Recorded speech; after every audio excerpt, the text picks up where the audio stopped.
Pérou News aujourd'hui, tout ce que vous devez savoir sur le Pérou. Alianza Lima et Universitario joueront sans public, une dure punition pour la Ligue 1. Alianza Lima et Universitario joueront sans public dans leur tribune populaire, la dure punition de la Ligue 1 pour la fusillade de Santa Anita.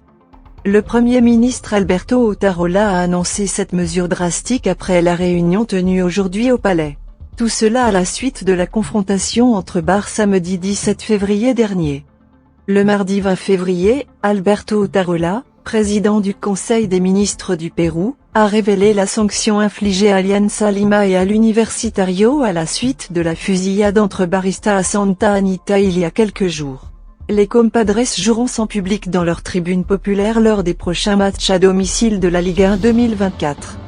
Ce matin, une réunion a eu lieu au Palais, où les membres de la Fédération péruvienne de football, FPF, et les représentants du club merengue, mais pas ceux de son rival classique, se sont approchés, dans le but de parvenir à un consensus avec les autorités.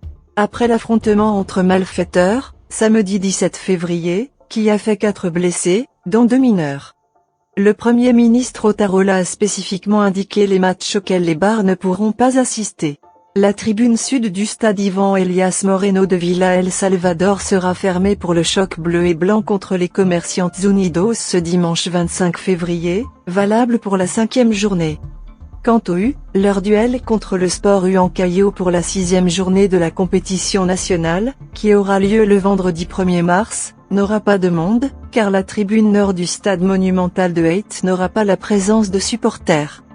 Avec cela, nous voulons envoyer un message très important au club de football, nous devons tous assumer nos responsabilités, le fait qu'il y ait 2 enfants blessés par balle nous amène à prendre ce type de décision qui ne cherche pas à ce que les clubs s'en aillent. En faillite, a déclaré Alberto Otarola. Après avoir annoncé la mesure, l'Universitario et Alianza Lima, de toute évidence, seront économiquement touchés par le fait de ne pas recevoir les recettes de leur stand populaire. Il s'agit cependant d'une mesure urgente pour lutter contre différents types de violences qui pourraient créer un précédent dans le football péruvien. Dina Boluarte a laissé un message fort après la fermeture des stands populaires d'Alianza et Universitario. Il convient de noter qu'il s'agit de la première mesure visant à mettre fin à la violence dans le football. C'est ce qu'a annoncé Jean Ferrari, administrateur du club Crème, lors d'une conférence de presse. Quelque chose qui a été ratifié par la présidente Dina Boluarte, qui a assuré que les sanctions seront plus sévères à mesure que ce type d'incident se répétera. Hier, nous avons annoncé qu'il était en cours d'évaluation pour que la prochaine réunion se tienne à huis clos et sans public. Si ces actions criminelles se poursuivent, nous prendrons des mesures plus drastiques et nous ne voulons pas être drastiques avec le football péruvien, a déclaré le président. Une confrontation entre les barreaux a fait 2 blessés. La fermeture des tribunes populaires lors des prochains matchs à domicile de l'Alianza Lima et de l'Universitario a été provoquée par la fusillade entre les baristas des 2 clubs survenus samedi dernier dans le quartier de Santa Anita, qui a fait 4 blessés, dont 2 mineurs. Quel est l'état de santé des blessés?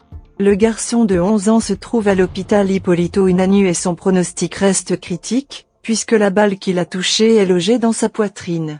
Alors que le jeune de 12 ans est en observation, puisque le projectile lui est tombé sur la tête. Connaître son état neurologique n'est pas encore possible, mais ses fonctions vitales sont stables.